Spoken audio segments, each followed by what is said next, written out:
Buenas noches a todos los presentes. Bienvenidos nuevamente al segundo día de ponencias de nuestro primer Congreso de Investigación, Desarrollo, Innovación y Tecnología, impulsando el desarrollo de la tecnología e innovación en la ingeniería civil. En esta oportunidad, les saluda María de los Ángeles, miembro del Directorio de Investigación del capítulo de Investigación, Desarrollo e Innovación, IDIUPC. Continuando con nuestro ciclo de conferencias y ponencias, en esta oportunidad tengo el agrado de presentarles al segundo ponente de la noche, el doctor Manuel Collas Chávez, quien abordará el tema Análisis hidrológico económico de las alternativas de represamiento actuales y proyectadas en la cuenca Lucumba, región Tacna. Recuerden que todavía pueden obtener su certificado. Pueden hacerlo ingresando al link que se encuentra en la caja de comentarios para que puedan completar sus datos. A continuación, un resumen de la trayectoria del ponente que hoy nos acompaña.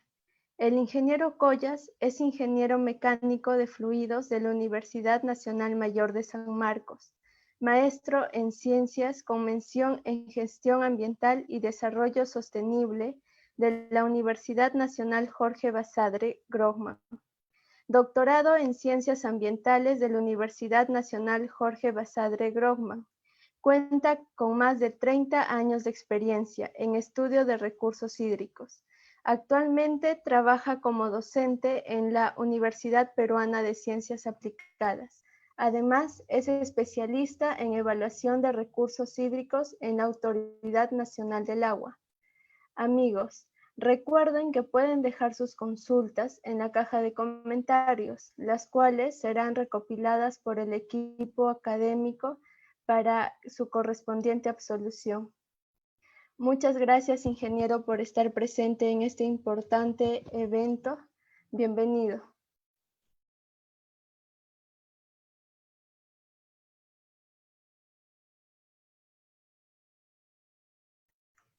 Ingeniero, ¿podría activar el audio, por favor? Ok. A ver, muy buenas noches, estimados amigos. Es un honor estar presente en esta aula magna virtual. Realmente para mí es muy reconfortante con un reencuentro de los jóvenes estudiantes de la Universidad de Ciencias Aplicadas de la Facultad de Ingeniería Civil, con quienes he compartido muchas horas de trabajo en las diferentes sedes, especialmente en la sede de Chorrillos, donde tenía clase los fines de semana, unas clases maratónicas de 7 de la mañana hasta las 7 de la noche, extasiado, cansado, pero realmente complaciente por compartir experiencias adquiridas en la zona sur del Perú principalmente, desde Arequipa, Moquegua, Tacna. Trabajé también en Bolivia 7 años y con una capacitación en Australia me permití compartir mis experiencias en la Universidad UPC de Ciencias Aplicadas, donde vengo dictando el curso de hidrología. Eh, Ahora voy a permitirme a compartir con ustedes esta ponencia que se denomina Análisis hidrológico económico de las alternativas de represamiento actuales y proyectadas en la cuenca Locumba de la región Tacna. La zona sur del Perú es especial por una mágica razón, su escasa disponibilidad hídrica. No olvidar que la heroica Tacna está ubicado en la cabecera del desierto de Atacama, es decir, en la cabecera del desierto más grande del mundo. Razón a ello, en Tacna la disponibilidad hídrica se mide en litros por segundo, por su escasa disponibilidad hídrica. En cambio, la disponibilidad hídrica en la parte central y en la parte norte de nuestro país se mide en metros cúbicos por segundo. Es decir, es una escala diferente. Por esa razón, la zona sur del Perú es especial hasta en el comportamiento, hasta en la conducta del poblador es diferente. Acá en la vista, estimados amigos, podemos apreciar la laguna Aricota de color azul. Ustedes que tienen vista de águila pueden ver que no existe cobertura vegetal, es un desierto. Esta laguna Aricota está ubicada en la parte central de la cuenca, a una altitud de 2.800 metros sobre el nivel del mar. La cota más alta en la cuenca es del orden de casi 5.600 metros sobre el nivel del mar. Solamente la parte húmeda, donde están los bofedales, los manantiales, los acuíferos, está a partir de la cota 3.800, 4.000. Y todo lo que es para abajo es un desierto, como se puede apreciar en esta vista, en la carátula de esta presentación. Esta es la famosa Laguna Aricota, que originalmente tenía un volumen de 800 millones de metros cúbicos. Es decir, una laguna natural, una represa natural, por decir de alguna manera, que era casi igual que la represa Poechos, ubicada en Piura, que tenía originalmente 1.000 millones de metros cúbicos, y ahora por la acumulación de sedimentos de arrastre y suspensión, solamente tiene una capacidad de almacenamiento de 500 millones. La laguna Aricota sigue intacto, su capacidad de almacenamiento sigue de 800 millones de metros cúbicos, pero su nivel ha descendido alarmantemente y actualmente tiene un volumen útil del orden de un poco más de 280 millones de metros cúbicos. Estimados amigos, en esta ponencia voy a permitirme despabilar un poco una descripción, no solamente de la parte hidrológica, de la cantidad de agua, de su variación en el tiempo, durante el periodo de lluvias, durante el periodo de estiaje, sino también la parte económica, que es vital para el desarrollo de un proyecto. No basta el uso de herramientas modernas que se tienen en hidrología, como por ejemplo el famoso software WIP, el Water Evaluation and Planning System, o por ejemplo el otro software que usamos masivamente, el Hydrologic Modeling System para cálculo de máximas avenidas. No basta usar esas herramientas como adicionales, el Hidroesta, el Minerve, el software, el R, el MATLAB, no es suficiente, el Python tiene que estar acompañado con un análisis económico. Estimados jóvenes, estimados colegas, si el proyecto no es viable desde el punto de vista económico, ningún análisis hidrológico, ningún diseño estructural, por más novedoso que sea, jamás se hará realidad. Razón a ello está siempre presente lo que siempre menciono en clases, la mano invisible de la economía. Es decir, los proyectos tienen que ser rentables desde el punto de vista económico.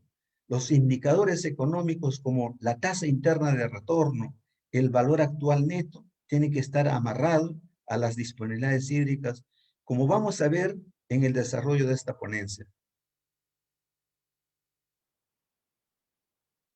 En realidad, cuando trabajé en el sur del país, mucho me interesó analizar la escasa disponibilidad hídrica y estaba muy sorprendido cómo no se aprovechaba la cantidad de agua que se va al mar cada año.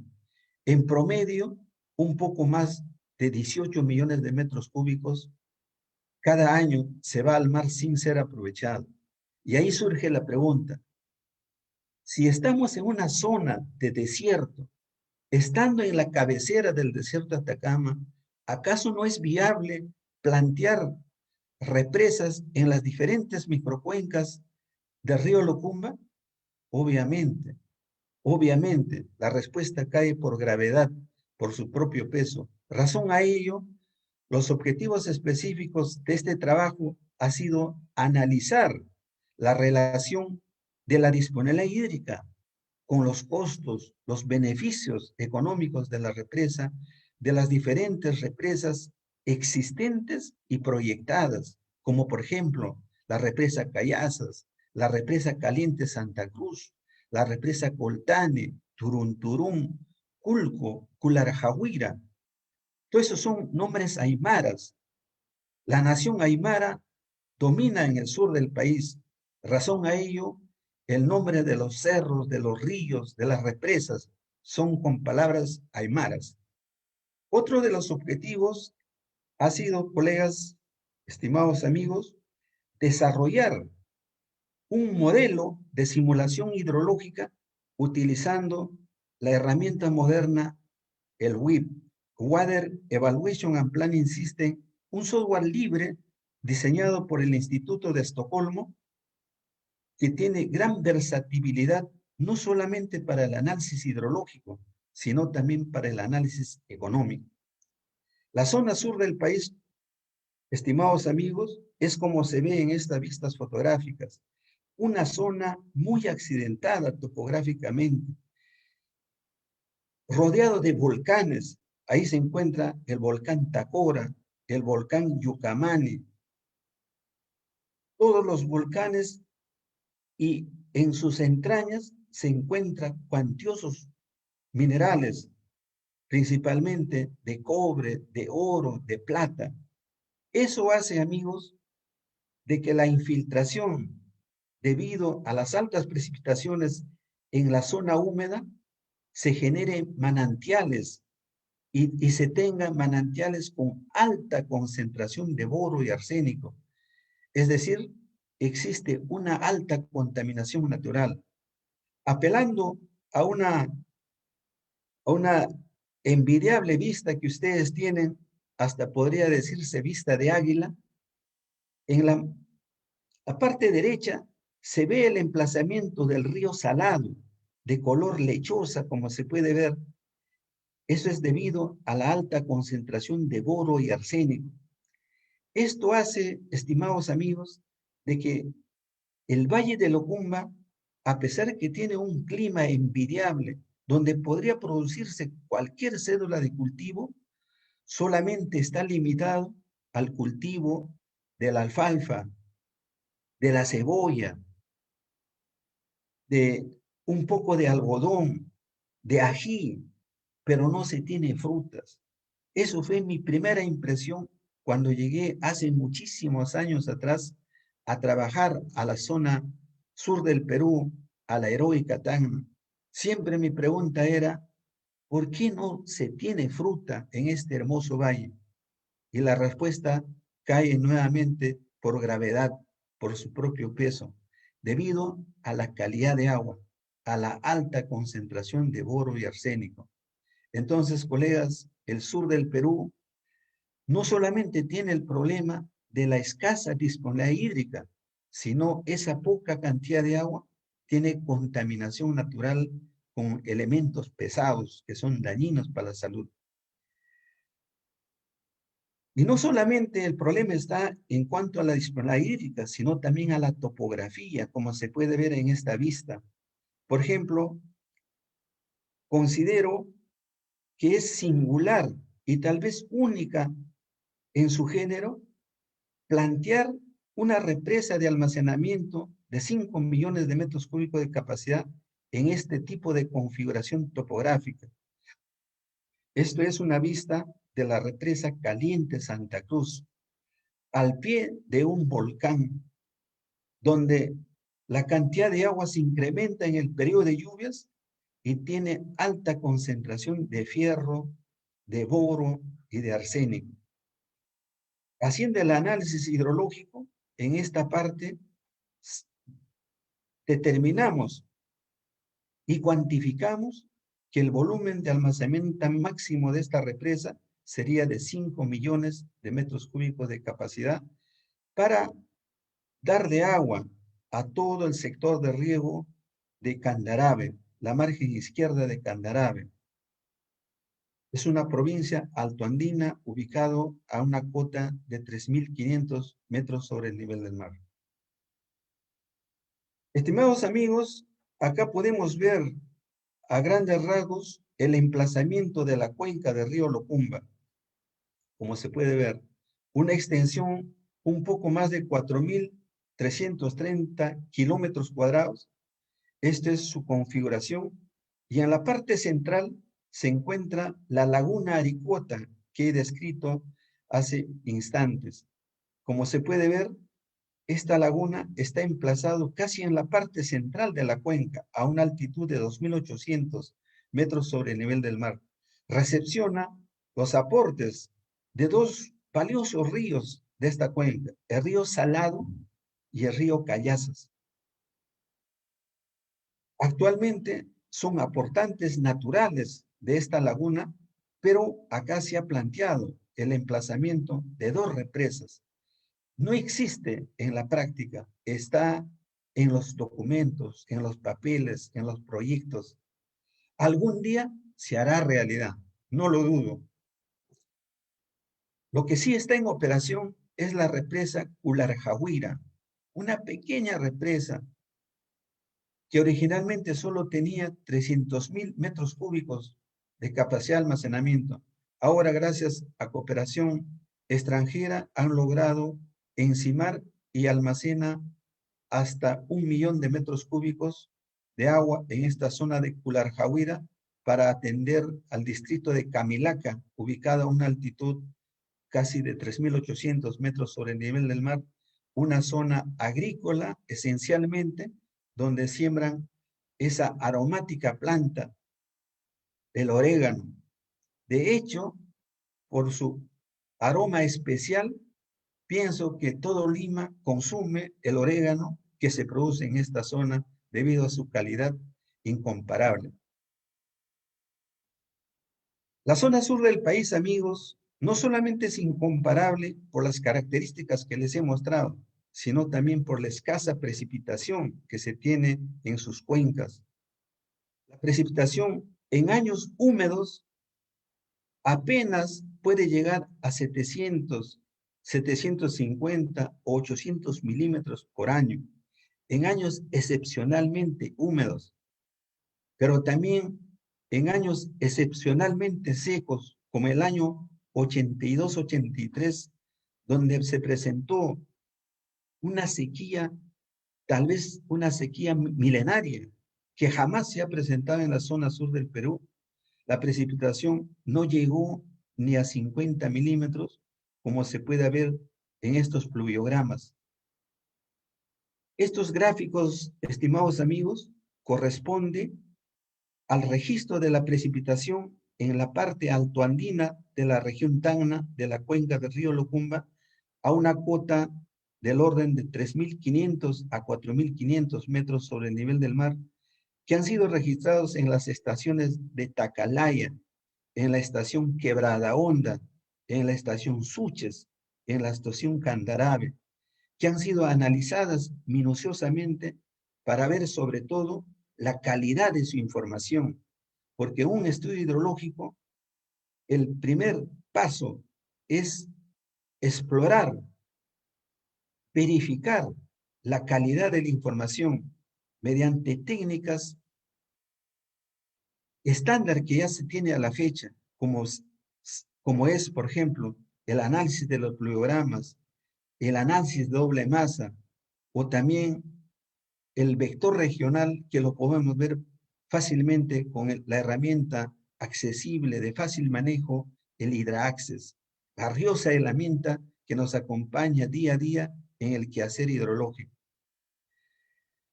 En esta vista, estimados amigos, se puede ver los dos tributarios principales de la laguna Aricota que les mencioné hace un momento, de 800 millones de metros cúbicos de capacidad. Apelando a su vista, a su impresión, a su análisis visual, quiero que observen en la coloración del río que está en la margen izquierda, ese río Salado. Ya el nombre de por sí nos dice algo, salado, es decir, una conductividad eléctrica elevada, un poco más de 3.500 microsien por centímetro. 3.500 microsien por centímetro. Salado, salobre, con alta concentración de boro y arsénico.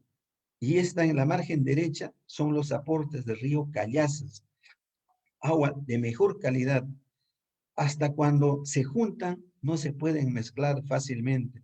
En el camino se irán comprendiendo con mayor ternura a medida que van avanzando hacia un elemento común, hacia un vaso común, que es la laguna Aricota. Para el desarrollo de este trabajo, colegas, amigos, se ha tenido que revisar mucha información bibliográfica, desde lo más básico, de los conceptos básicos, de los libros clásicos de hidrología, como por ejemplo el Ventechou, de un hidrólogo, de un inmigrante chino asentado en Estados Unidos, que ha dejado ese memorable libro de hidrología aplicada. Los libros clásicos de hidrología superficial de los mexicanos, de los europeos, todo eso ha sido revisado y matizado también con publicaciones, por ejemplo, del Instituto Ambiental de Estocolmo, de Suecia, quienes son los autores de esa valiosísima herramienta que se denomina el WIP, que nos permite hacer balances hidrológicos, que cuando el modelo está muy bien desarrollado, calibrado y validado, pareciera que supera en velocidad hasta el abrir y cerrar los ojos. Y también, aparte de revisar bibliografía especializada en recursos hídricos, tuve que revisar los costos de los diferentes proyectos de represas que se han efectuado en los últimos años en el Perú a través del Sistema Nacional de Inversión Pública, que ahora ya no existe, el famoso SNIP. Revisé todas las represas que han sido presentadas al Ministerio de Economía para su financiamiento, porque mucho me interesaba conocer cuánto cuesta almacenar en una represa 1 metro cúbico de agua. Siempre pensaba que inclusive por razones de geopolítica no deberían ni mirar el precio para guardar agua en la zona sur del Perú, porque es vital guardar aguas para la zona sur del Perú, porque está ubicado en la cabecera del desierto de Atacama. Razón a ello, colegas, la represa, por ejemplo, Portada del Sol, con código SNIP 968, con un volumen de 0.1 hectómetros cúbicos, tenía un costo de un poco más de 8.700.000. La represa Caliente Santa Cruz, con código SNIP 72360, capacidad de almacenamiento, 4.5 millones de metros cúbicos de capacidad, un costo del orden de 58 millones de soles. La represa Jarumas 2, ubicada en la cuenca del río Sama, en la provincia de Tarata, altitud 4.500 metros sobre el nivel del mar, volumen de almacenamiento 3 millones de metros cúbicos, costo del proyecto 37.175.000. Alpaquire Lupaja, con capacidad de almacenamiento de 0.55 millones de metros cúbicos, costo 11.500.000. La represa de Susapaya, volumen de almacenamiento 0.371 millones de metros cúbicos, costo 16.150.000. Y así se ha revisado un conjunto de represas, no solamente ubicadas en la región Tacna, sino también en la región Moquegua, en la región Arequipa. Hurgué también todas las represas existentes en la zona central del país, ¿no? Con toda esta información almacenada de tipo hidrológico, de tipo económico, ya se empezó a analizar metódicamente, siguiendo las pautas de un estudio hidrológico, lo que nosotros llamamos un análisis exploratorio de toda la información hidrometeorológica. Es decir, verificar la calidad de la información de la lluvia, de los caudales, de la temperatura, de la humedad relativa, de la velocidad del viento. Pero cuando digo esto, no estoy hablando de un valor o de 12 valores del mes, sino de un registro histórico desde el año 1964 al año 2015, con la que se trabajó todo este análisis. Es decir, estamos hablando de un poco más, casi de 47, casi 50 años de registro. Y manejar todo eso, obviamente, ya no es fácil manejar con Excel. Tiene que ser un base de datos, un programa relacionado a base de datos. Trabajé con el software HEC-DSS, Hydrologic Data System, un software poderosísimo para manejo de información hidrológica, ¿no? Obviamente, no podría pasar por alto la distribución espacial de las estaciones de control, de las estaciones pluviométricas, de las estaciones hidrométricas. En esta vista, colegas, podemos ver, por ejemplo, el emplazamiento de las estaciones pluviométricas desde la parte baja, la parte media y la parte alta de la cuenca. Ahí tenemos, por ejemplo, a la vista la estación de Vizcachas, la estación Suches, la estación Tacalaya, la estación Vilacota, la estación Quebrada Honda, la estación Camilaca, Candarabe, Cairani, Curibaya, Toquepala, Ilabaya, Locumba y Ite. Toda esta zona tuve la oportunidad de trabajar y a veces en son de broma digo que conozco el sur del país por haber caminado sus ríos y sus quebradas, hasta podría identificar el color de las piedras. En esos trabajos de campo, colegas, es lo que se ha plasmado estas ideas de plantear que en algún momento las autoridades tomen interés y construyan represas en la zona sur del país. Pero para eso se ha tenido que hacer un análisis hidrológico y demostrar que se dispone de recursos hídricos que no son aprovechados durante el periodo de lluvias. Razón a ello, se formuló este esquema hidráulico que están viendo. Acá tenemos la laguna Suches, por ejemplo, la laguna Suches, una laguna que es aprovechada no solamente para uso agrícola, también es para uso minero. Tenemos la laguna Vizcachas, las aguas subterráneas de este acuífero, tenemos el río Callazas, tenemos el canal Tacalaya, el río Tacalaya, el río Salado que les he mencionado, con alta concentración de boro y arsénico. Y acá, un elemento importante, el río Maure. El río Maure nace en el Perú, en la provincia de Tarata, distrito de Susapaya. Nace en Perú, se emplaza en territorio peruano, luego ingresa a territorio boliviano. La cuenca del río Maure, en el Perú se llama Maure y en Bolivia se llama Maure, es una cuenca muy grande que no solamente nace en el Perú, sino también le pertenece a Chile y a Bolivia. Es decir, una cuenca donde participa 3 países. El Perú con 20% de su área de cuenca, Chile 5% y Bolivia con la diferencia, o sea, un poco más del 70%. Esas aguas no han sido aprovechadas hasta que el año 1996, amigos, se construyó el famoso túnel Covire que pueden apreciar acá, el túnel Covire de una longitud de 9.8 kilómetros de longitud. Actualmente este túnel, colegas, está en operación y eso permite que estas aguas no vayan íntegramente a Bolivia, a perderse, a juntarse, a mezclarse, ser tributario del río Desaguadero y perderse en la provincia de Oruro, en los salares de Popó, de Ururu, Salar de Coipasa.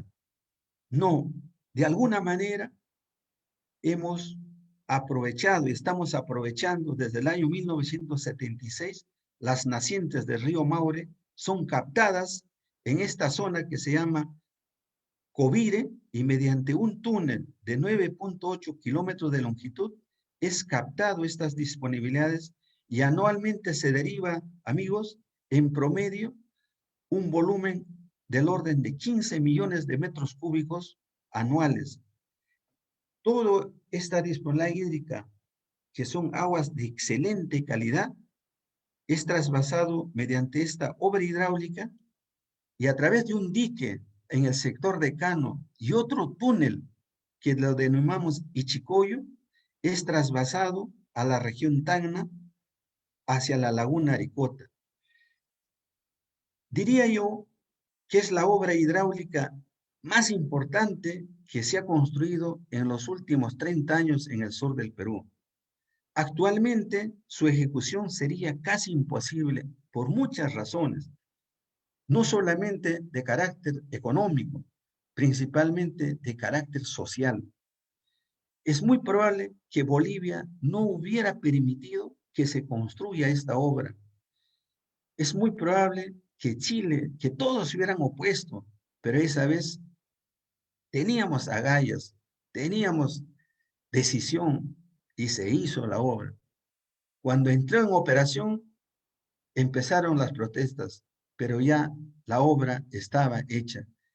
Y en esta vista, colegas, como pueden apreciar, estos son los aportes de ese río que les acabo de mencionar, del río Maure, que se va a Bolivia y que se pierde por evaporación en el lago de Popó, en el salar de Coipasa. Las nacientes lo aprovechamos como país porque es nuestro recurso natural, así como la madera, así como la minería. Si está en nuestro país, es de nosotros, es de la nación. Por esa razón, esto actualmente es trasvasado, como se puede ver en esta vista, y es almacenado en la laguna Aricota. Esta laguna, estimados amigos, estuvo al borde del colapso, es decir, al borde de su agotamiento. Llegó a tener 20 millones de metros cúbicos. De 800 millones de metros cúbicos, llegó a tener 20 millones. Es decir, estaba a punto del colapso. Felizmente, debido a muchas intervenciones de carácter estructural y no estructural, se ha logrado recuperar el volumen de agua de la laguna Aricota. De 20 millones que estuvo al borde de su muerte, actualmente tiene un volumen de un poco más de 230 millones de metros cúbicos. Y esta laguna, estimados colegas, tiene importancia, trascendencia, porque aguas abajo de esta laguna hay dos centrales hidroeléctricas, que se llama la central hidroeléctrica Aricota 1 y central hidroeléctrica Aricota 2. En conjunto, produce un poco más de 36 megavatios de potencia y todo está interconectado al, al sistema eléctrico que tenemos. Pero no solamente es importante para la generación de energía hidroeléctrica, sino también las aguas que salen de esta laguna permite regar un poco más de 1.700 hectáreas en el Valle de Locumba y existe en la parte final de la cuenca una irrigación que se llama la irrigación ITE, donde se tiene una extensión de cerca de 2.000 hectáreas. Es decir, si esta laguna hubiera fenecido, hubiera colapsado, las centrales hidroeléctricas hubieran quedado inutilizados. El valle de Locumba hubiera fenecido y la irrigación ITE ya no existiría más. Felizmente, con estas obras hidráulicas, como el trasvase del río Maure, que se va a Bolivia, que se pierde en los salares de Popó, salar de Coipasa, actualmente ha revivido y sigue con vida las centrales hidroeléctricas generando energía para nuestro país y también dándole agua a todo el valle de Locumba y a la erogación ITE. Este esquema hidráulico, estimados amigos, es vital para el desarrollo de un modelo hidrológico de simulación. Si no conocemos esto en su emplazamiento real, estaríamos muy lejos de formular un modelamiento hidrológico. Por esa razón, estimados amigos, cuando uno desarrolla un estudio hidrológico, si conoces la cuenca, si conoces hasta el color de las piedras, puedes decir que tienes el 50% del estudio en las manos, en la mente, en el corazón. Acá ya se tiene configurado el modelo de simulación hidrológica que se armó, que se construyó con la herramienta WIP. Todas las bolitas rojas, estimados amigos, significa demanda de agua, la demanda de agua. Y no solamente se incorporó la demanda de agua para uso de la central hidroeléctrica, sino también la demanda de agua para uso agrícola, la del Valle de Locumba, que acabo de mencionarlos, la del Valle de Curibaya, de Camiara, de la irrigación ITE, también para uso minero de la SAO del Perú, Cooper Corporation, para su unidad minera de Toquepala. Se tenía que conocer dónde es el punto de captación para el sector de riego de Colocaya, de Ijirani, de Cularjahuira, de Borogueña, de Coraguaya, de Camilaca, de Cairani, de Guanuara. Son lugares que las he caminado y siempre dije, lo tengo que plasmar en un modelo de simulación. Me fascina ver cómo una herramienta computacional puede reproducirte y puede aproximarse al comportamiento de la naturaleza. Es hermoso ver las salidas de un modelo cuando está debidamente calibrado, cuando está debidamente validado.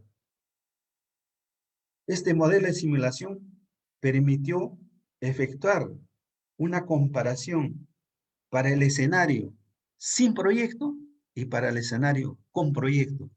Es decir, se le pregunta al programa, al modelo, ¿cuánto es la disponibilidad hídrica para el escenario sin proyecto?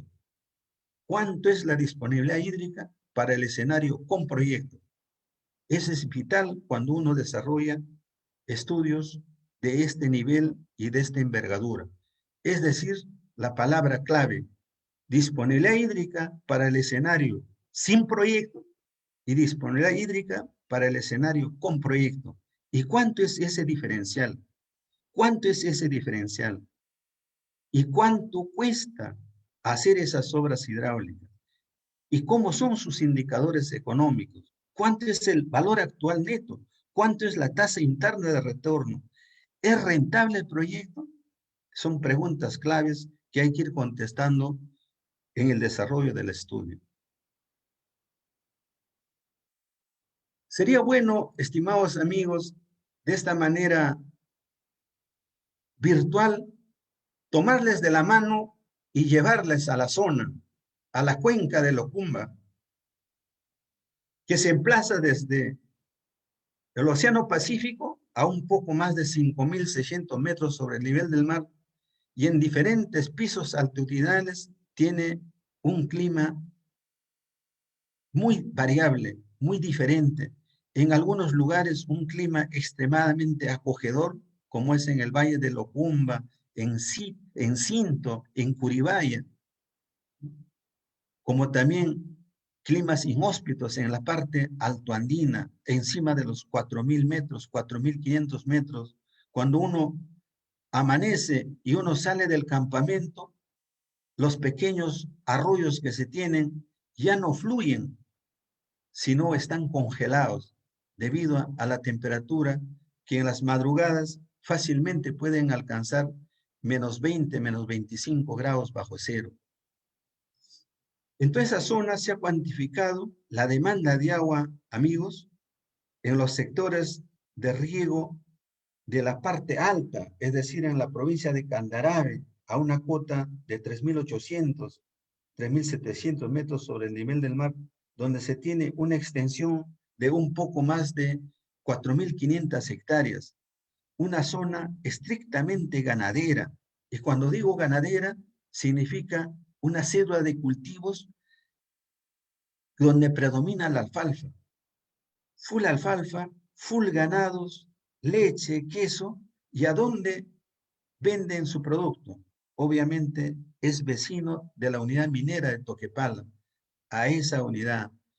Como ven, estimados amigos, siempre está presente la mano invisible de la economía. La mano invisible de la economía.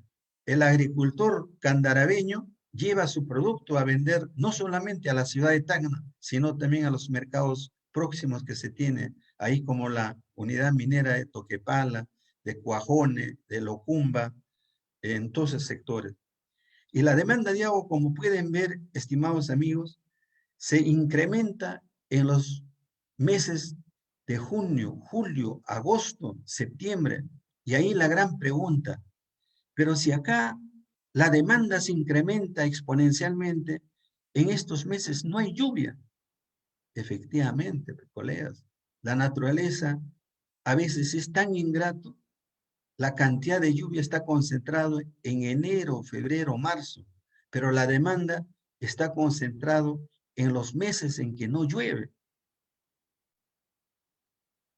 La simple lógica, sin hacer mucha ciencia, sin mucha filosofía, nos dice que las disponibilidades hídricas de enero, febrero, marzo deberían ser aprovechadas al máximo, guardar en algún lugar mágico y luego aperturar las compuertas para atender estas elevadas demandas en los meses de estiaje de julio, agosto, septiembre, octubre.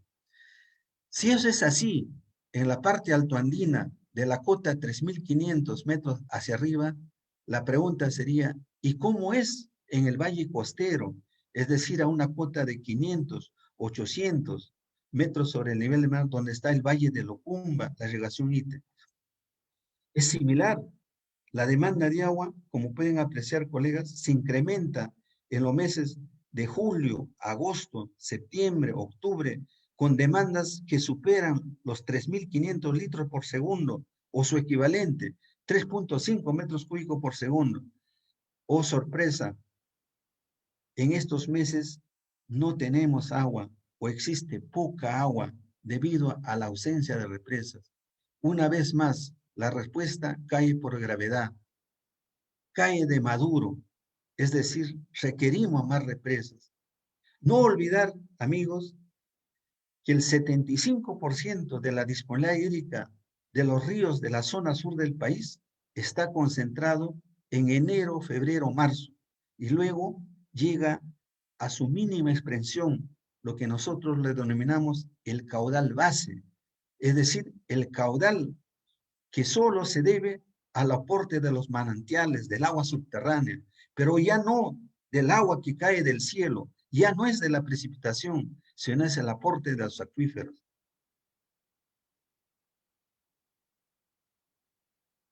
Obviamente, cuando uno desarrolla un modelo hidrológico, si bien es fascinante ver los resultados, también diría yo, de igual pasión y sensación se ve cuando uno calibra un modelo hidrológico.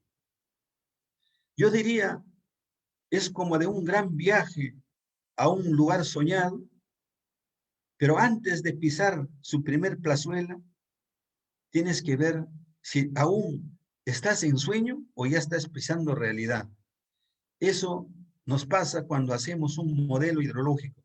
Si bien ya está construido, si bien ya corre, salen los hidrogramas, sale la lluvia, sale el caudal, pero la pregunta es, ¿está calibrado tu modelo? ¿Está validado tu modelo? Y si estuviera calibrado, ¿cuánto es el índice de Nash? ¿Cuánto es el índice de Bayes? Y de acuerdo al valor, te alegras o te entristeces. A veces te enojas. Cuando el Nash es superior a 0.7, es una felicidad inmensa, que tal vez solo lo puedes comparar con la ilusión que tiene un músico por su trova. Algo así es para un hidrólogo calibrar un modelo. O cuando el índice de Bayes se acerca a 0, uno se alegra, uno se alegra. Pero a veces la suerte no nos acompaña. A veces el índice de calibración no llega ni siquiera a arañar los valores de 0.3, 0.4.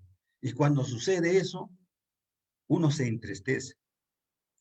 Cuando uno ve las gráficas, tienen que parecerse, ser similar el registro histórico con el reproducido matemáticamente, por lo que te ha dado el programa, el software, la herramienta.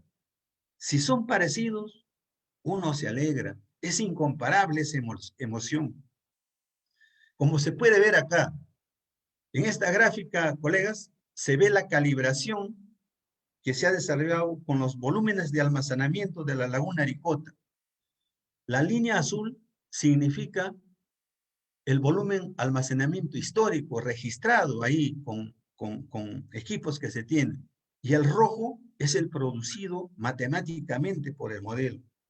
No son iguales, pero son parecidos. Matemáticamente, acudo al índice de Nash y acá salió un poco más de 0.78. Realmente una inmensa felicidad al ver esos resultados. Y no solamente hay que calibrar un modelo. Acá, por ejemplo, se calibró tomando en consideración un periodo de tiempo del año 1968 al año 1987. Se tomó esa muestra y se reprodujo matemáticamente y salió un índice de Nash bastante aceptable. Pero también se validó tomando otro periodo de consideración, en este caso, desde el año 1988 hasta el 2012, que fue la calibración. Y también el índice de Nash salió bastante elevado y fue una satisfacción concluir que el modelo estaba calibrado y validado usando esa mágica herramienta que se llama el Water Evaluation and Planning System, un software poderosísimo, moderno. Siempre enseño a mis alumnos el uso del WIP.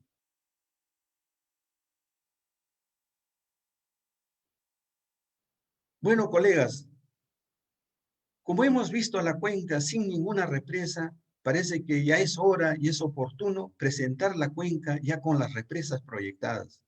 Eso es lo que se hace en ingeniería.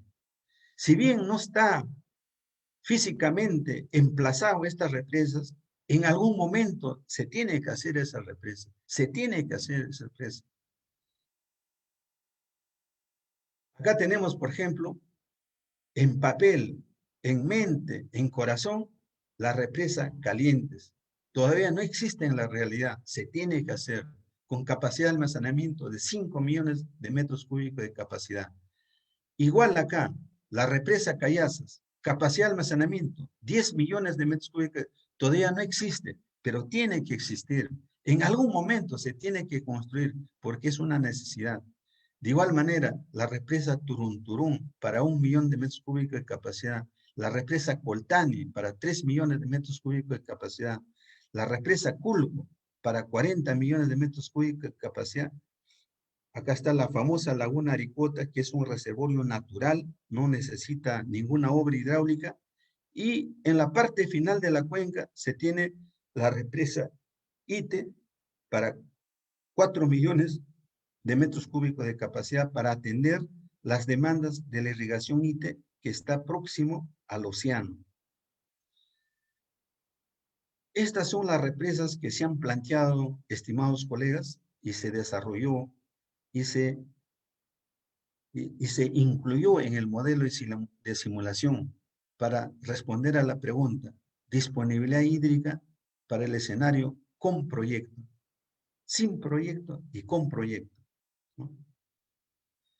En esta vista, amigos, no hay que pasar por alto, así es la zona sur de nuestro país. Estas son las características de la zona sur del país. Fíjense la configuración. No se tiene cobertura vegetal. Toda esta zona es zona volcánica. Está la cordillera El Barroso, el volcán Yucamani, y en sus entrañas no solamente se tiene acuífero, sino se tiene muchos denuncios mineros. A la fecha hay un poco más de 970 denuncios mineros en toda esta zona, en toda la zona sur del Perú. Está regado de cobre, de plomo, de oro, de plata. En realidad somos un país Es muy rico en minerales en la zona sur del Perú. El problema es la escasa disponibilidad hídrica y esa poca disponibilidad hídrica tiene alta concentración de metales pesados. La idea de las represas, como esto, por ejemplo, la represa Caliente Santa Cruz, es guardar las aguas del periodo de lluvias y luego en el periodo de estiaje, cuando no llueve, aperturar las compuertas e incrementar la disponibilidad hídrica como se ve en este gráfico. Esto es lo que en hidrología, amigos, se denomina la regla de operación de una represa. La regla de operación de una, algunos libros lo llaman política de operación de la represa. Es decir, mediante un modelo de simulación hidrológica, uno establece cuál es el caudal óptimo que se puede sacar de esta represa, en este caso, de la represa Caliente Santa Cruz. Esta regla de operación me dice que en enero, febrero, marzo, no debo sacar agua, debo guardar el agua, porque es el periodo donde se va agua al mar, se va agua al océano. Pero ¿cuál es la idea, colegas? Guardar esa disponibilidad hídrica en la represa y luego, a través de una regla de operación en función a la demanda, aperturar la compuerta y atender la demanda. Para eso ese es el objetivo de un proyecto, de una represa. Y acá tenemos ya la simulación, el resultado de simulación. ¿Cómo sería el funcionamiento de la laguna Aricota si no hiciéramos nada de nada? Permanecería en el tiempo con un comportamiento, se puede decir, casi estacionario, con un volumen promedio de un poco más de 250 millones de metros cúbicos. Probablemente puede subir su volumen de almacenamiento en años húmedos, como también puede descender con la presencia de años secos, y así ir en el tiempo en función a la presencia de años secos, años húmedos. Su comportamiento, de acuerdo a la proyección hecha, sería de casi estacionario con un volumen de 250 millones de metros cúbicos. Pero uno nunca sabe, ni la hidrología, ni la proyección, ni un análisis estocástico. El futuro es de Dios, colegas. No sabemos, no podemos especular con exactitud, porque hay muchas variables de por medio. Al menos ahora, con este tema del cambio climático y todo eso, las cosas cada vez se van complicando. Y si se implementan más represas, aguas arriba de la laguna Aricota, obviamente va a haber un impacto en su almacenamiento. Pero obviamente, durante el trabajo de investigación, se hizo un conjunto de recomendaciones para no dañar su estabilidad de la laguna Aricota. Acá tengo, por ejemplo, ya la simulación de embalse. La simulación de embalse. Es decir, cómo sería el comportamiento del volumen de esta represa que todavía no existe en la práctica, pero que sí existe en las entrañas del modelo de la computadora, existe en las entrañas, y dándole los ingresos y salidas, como el modelo está calibrado y validado, me dice que podría llegar a su volumen máximo de 5 millones de metros cúbicos en buenos años húmedos y podría descender hasta su volumen mínimo de operación, esperar nuevamente el periodo de lluvias, llenarse enero, febrero y marzo y luego agotar en los meses de estiaje de julio, agosto, septiembre, octubre, agotar todo su volumen y esperar nuevamente las lluvias, llenar la represa y nuevamente sacar agua en julio, agosto, septiembre, octubre y así seguir el ciclo. Es decir, estas son represas de tipo regulación estacional. Porque no olvidar, colegas, existen represas de regulación plurianual, existen represas de regulación diaria, existen represas de regulación horaria. Cada uno tiene su motivo, tiene su fin. Por ejemplo, si trabajo represas para centrales hidroeléctricas, estoy hablando de represas de regulación horaria, porque acá, una vez más, viene lo que siempre menciono a mis alumnos, la mano invisible de la economía. Es decir, sacar agua de una represa para generar energía hidroeléctrica, me conviene más sacar agua desde las 5 o 6 de la tarde, donde el costo de la energía se eleva exponencialmente, hasta las 12 de la noche.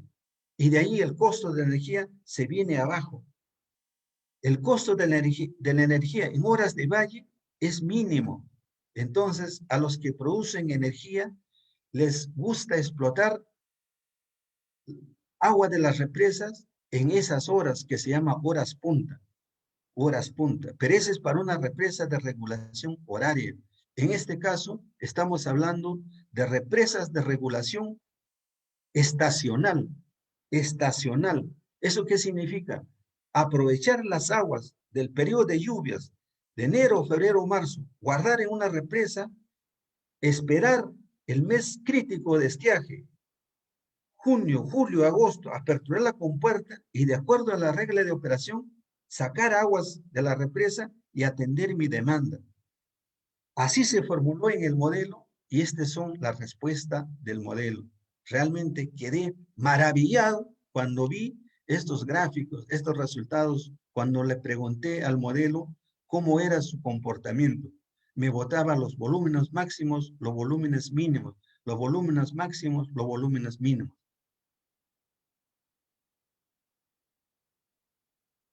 Y la pregunta sería, ¿y cuáles son los beneficios de la represa?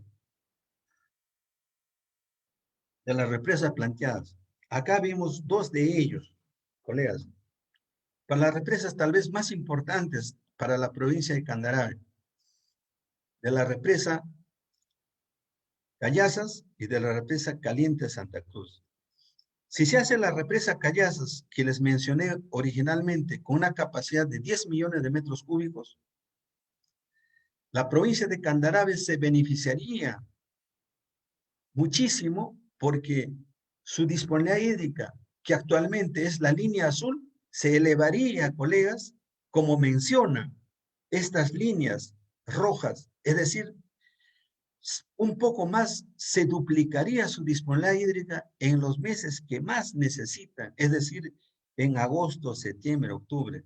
Sería una bendición de Dios. El agricultor de esa provincia no sabría cómo expresar su gratitud por esta obra, porque ¿qué hace una represa?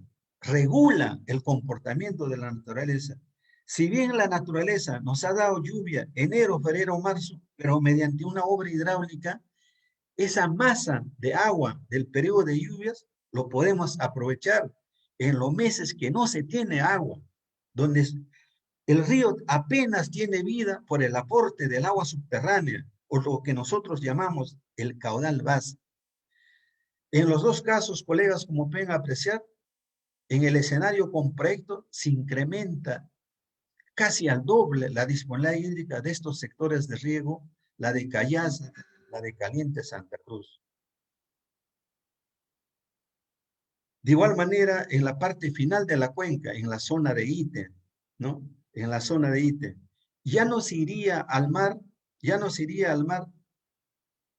mucha agua como actualmente se produce, sino ya sería muchísimo menos porque todo quedaría guardado en las represas que les he mencionado como Turunturún, Coltani, Cularjahuira, Culco, etc.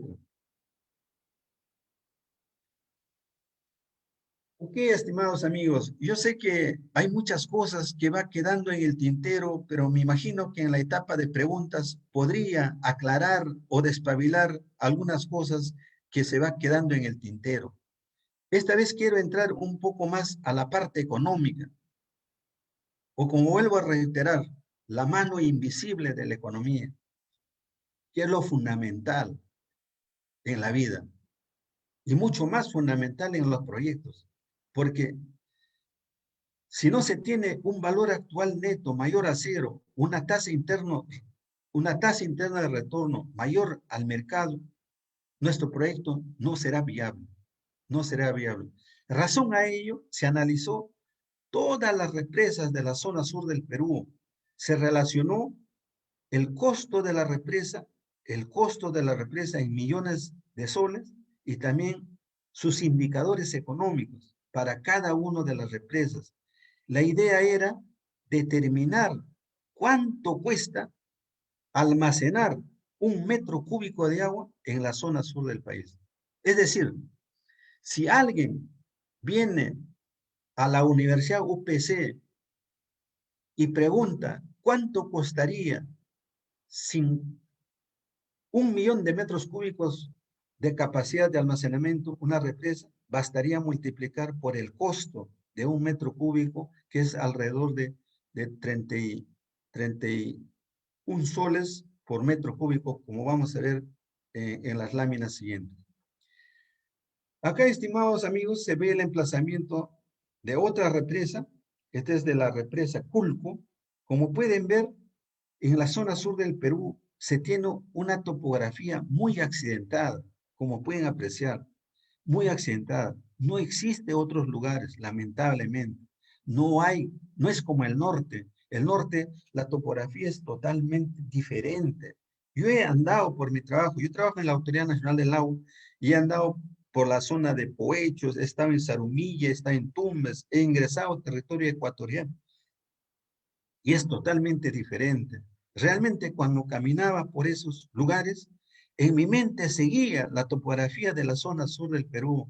Y cuando caminaba en el norte, viendo las represas, yo decía, soy afortunado, porque tengo ese privilegio de conocer una zona totalmente accidentada como es Tacna y como es el norte del Perú, totalmente diferente, totalmente llano.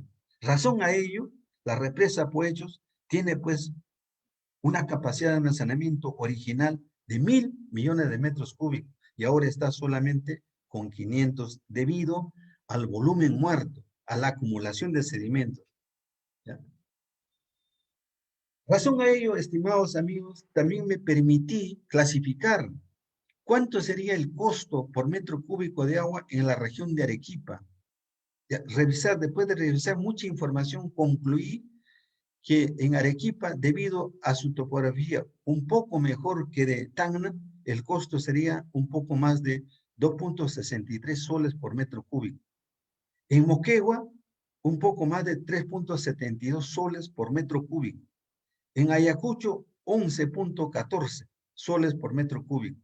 Ancash y La Libertad, un poco más de 0.6 soles por metro cúbico. Lima y Junín, casi 9 soles por metro cúbico. Acá viene lo interesante. Tacna, la heroica Tacna, 33.4 soles por metro cúbico. Eso es la realidad, colegas. Eso es la realidad. Eso es la realidad. Pero acá yo considero que no solamente se debe tomar en cuenta la mano invisible de la economía, sino también geopolítica. Tacna es vecino de Chile. Colegas, el canal que lleva agua a la ciudad de Tacna, donde habitan un poco más de 350.000 compatriotas, el canal Uchusuma, 17 kilómetros del canal Uchusuma, está emplazado en territorio de Chile, amigos, para que lo sepan. 17 kilómetros de canal está en territorio de Chile. Y eso nuevamente ingresa a territorio de Perú a través del túnel Huaylilla Sur y a través de la quebrada Vilavilani ingresa a la heroica Tacna en la Bocatoma Chuchuco, en toda esa zona. Entonces, Tacna es especial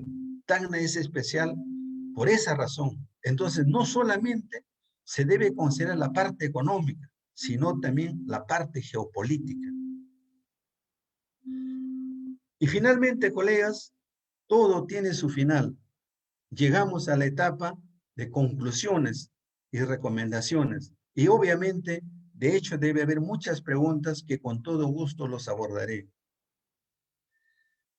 Las principales conclusiones de este trabajo es de que a través del tiempo, tomando en consideración los años secos, los años húmedos, todos los inconvenientes, la laguna Aricota podría mantenerse con un equilibrio, con un volumen de equilibrio de un poco más de 238 millones de metros cúbicos o hectómetros cúbicos.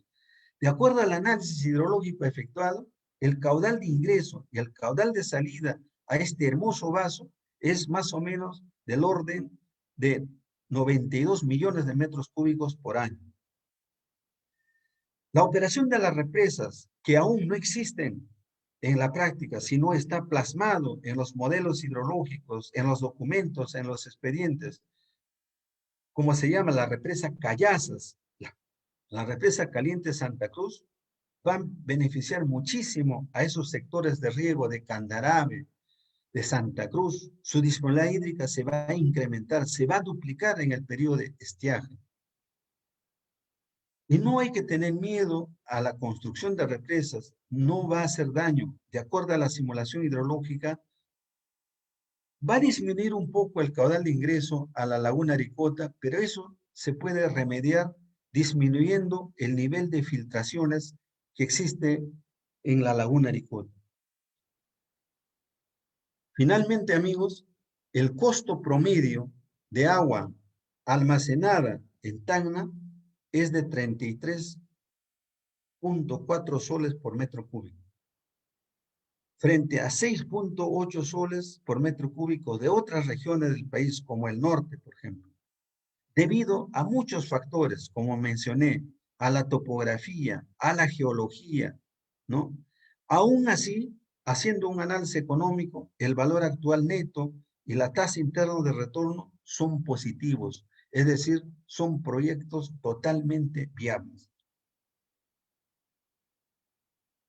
Obviamente, con todo este trabajo, no dejaría recomendar que hay que medir todas las variables hidrológicas, tenemos que medir principalmente la precipitación, la descarga. Para ello, estimados amigos, tenemos que instalar estaciones hidrometeorológicas que midan caudal, que midan lluvia, temperatura, humedad relativa, viento, de manera permanente. No que vaya un observador y tomar información a las 6 de la mañana, al mediodía, en la tarde. Eso no es, colegas, tiene que ser un registrador automático que tome información de manera permanente. Eso es lo que nosotros llamamos una serie continua, no un valor discreto, una serie continua. Por eso se llama hidrología serie de tiempo. Las empresas que están beneficiándose, como es la empresa de generación de energía hidroeléctrica, como es en Ejesur, tiene que matricularse, tiene que hacer trabajos, como por ejemplo disminuir el nivel de filtraciones en la laguna Aricota. También para que los proyectos sean más viables, para que sea más interesante, para que lo vea un economista y diga qué valioso es tu proyecto, necesitamos valorar los proyectos tomando en consideración por otros detalles, ya no solamente de disponibilidad hídrica, de la parte hidrológica, de la calidad de agua, sino tomando en consideración la disminución de la erosión, de transporte de sedimentos, de control de máximas avenidas.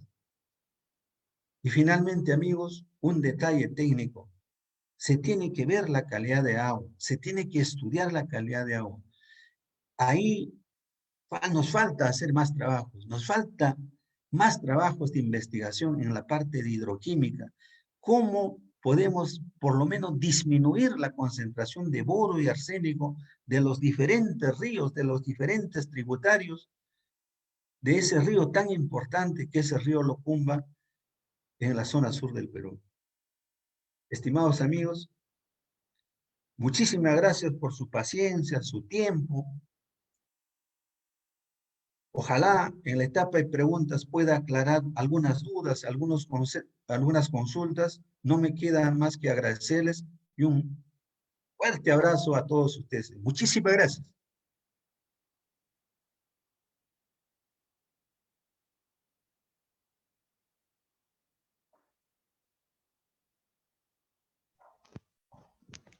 Bueno, ingeniero, muchas gracias por la presentación. Fue un excelente tema y sin duda alguna va a servir mucho para todos los asistentes.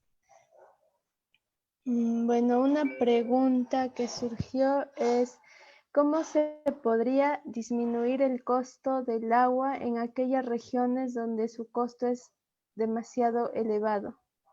¿Y a qué se debe y cuáles son los factores por los cuales, o sea, cuáles son los factores que intervienen en la diferencia de costos del agua entre las regiones? Muy buena pregunta.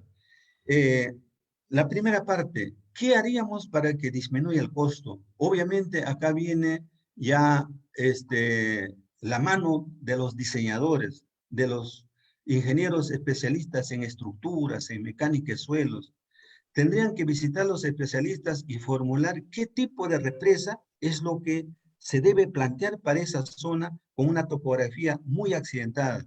Por ejemplo, ¿sería conveniente una represa de tierra con núcleo de arcilla o sería más económico una represa de concreto, de rock fill o concreto armado?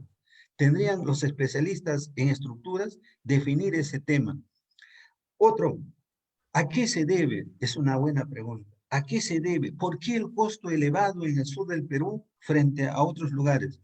Es a la topografía, principalmente a la topografía. En el sur del Perú no se tiene vasos adecuados para represas. Lamentablemente, una topografía muy accidentada. Se tiene que tener una presa elevada para almacenar una escasa disponibilidad hídrica. Pero eso es la realidad, colegas, eso es la realidad. Por ejemplo, por mi trabajo yo viajo a la zona central de nuestro país, a Cerro de Pasco, a Junín. Con 4 metros de altura de presa, fácilmente pueden guardar 40, 50 millones de metros cúbicos de capacidad. Fácilmente. Es una topografía diferente. En el sur del Perú es todo lo contrario. Por eso les decía que en esta parte tenemos que hacerlo atractivo esas represas por varias razones, no solamente por el lado económico, sino también por el lado geopolítico. Es una zona de frontera y la escasa disponibilidad hídrica, colegas, no olvidar, tiene alta concentración de boro y arsénico. Esa es la razón fundamental. Por esa razón, Tacna es especial. Ojalá haya respondido a la pregunta. Gracias.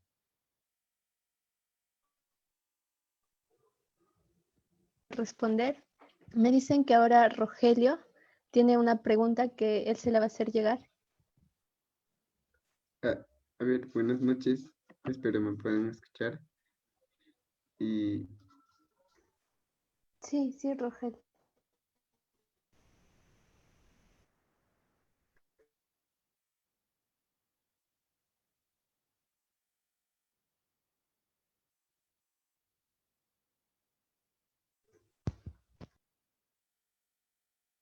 construir una represa en Huancavelica, ya que las condiciones en sí, las condiciones naturales no son las mismas de allá en Tacna, ¿no? Claro, eh, efectivamente, la topografía es pues diferente y me imagino también las disponibilidades hídricas son diferentes. No olvidar que la disponibilidad hídrica, la lluvia en la zona sur del Perú es escasa. Estamos hablando de isoyetas del orden de 400, 500 milímetros por año. Pero a medida que vamos avanzando, viajando hacia hacia Nazca, hacia Ica, Huancavelica, Junín, etcétera, la isoyeta se eleva a 700, 800 milímetros por año. Y así, a medida que vamos avanzando al norte, se va elevando. Por ejemplo, en Trujillo, en Chiclayo, la isoyeta está casi bordeando los 900, 1000 milímetros por año. Y en la frontera con Ecuador, ya en la cuenca de Zarumilla, en Tumbes, la isoyeta está superior a 1200 milímetros por año. Esa es otra de las razones que la zona sur del Perú pues tiene escasa precipitación, escaso valor de las isoyetas, ¿no? Eso sería mi comentario frente a la consulta de Rogelio.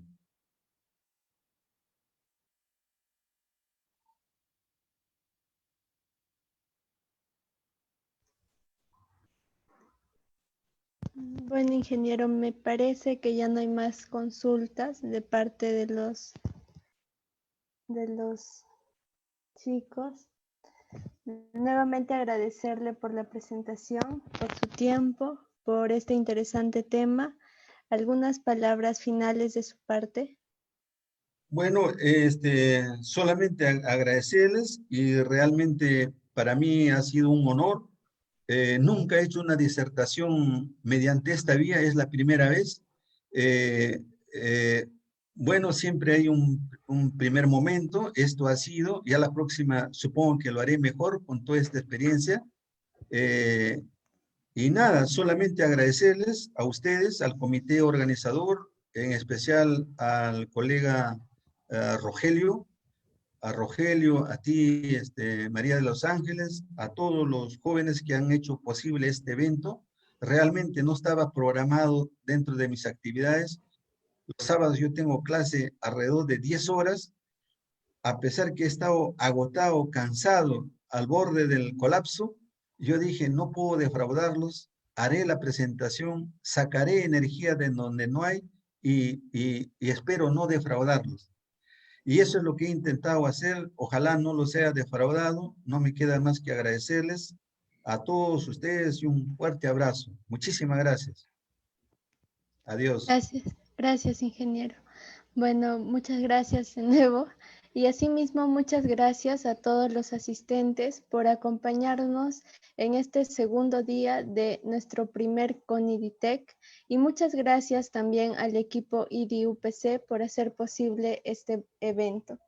Por último, quiero invitarlos para que puedan asistir el día de mañana, en el que continuaremos con nuestro tercer y último día de ponencias, las que serán impartidas por el ingeniero Milton Mamani con su tema Geología aplicada a la Ingeniería Civil, Introducción al modelamiento con Plaxis en túneles, y por el equipo de estudiantes que ganó el concurso de redacción técnica comunicativa en el último CONEIC 2020.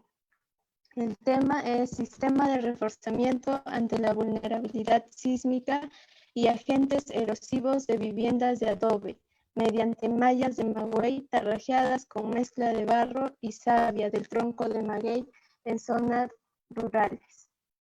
A la distancia deseamos a todos bienestar y tranquilidad, a ustedes y a sus familias. Los invitamos a seguirnos en nuestras redes sociales de IDIUPC, en Facebook, Instagram y LinkedIn, para que estén informados sobre más proyectos de investigación y de igual manera sobre futuros talleres y webinars. Asimismo, recuerden que pueden ponerse en contacto con nosotros en cualquier momento. Buenas noches y cuídense mucho.